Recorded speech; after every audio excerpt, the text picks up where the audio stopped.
এই মেয়েটি প্রথমে মাংস দেখে অবাক হয়ে গেল, তার মুখ দিয়ে নেল পড়া শুরু হয়ে গেল এবং এবং সেটি খেয়ে ফিকিয়ে দিল, সেটি তার গায়ে পড়লো। তারপর দেখুন কি হয়ে যায়, কি করলো, এর মধ্যে একটা টিটোর সাথে দেখা হয়ে গেল এবং টিটোকে বলল তুমি নাকি।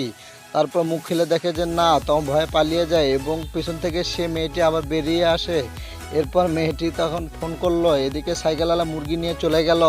তারপর মেয়েটি লুকিয়ে থেকে দেখলো এবং কি করলো, একটা তেলাপোকা ফেলালিয়ে দিল এবং তেলাপোকাটা যখন দেখে ভয় পেল তখন হাত থেকে মুরগিটি ছিটকিয়ে চলে গেল। এদিকে সে মুরগিটি নিয়ে খুশি হয়ে চলে গেল এবং মেয়েটি পানি ফেঁকেছিল, সব করে পানিগুলো তার গায়ে না আসে পাখা দিয়ে তখন পানিগুলো উল্টে তার গায়ে চলে গেল। এদিকে মেয়েটি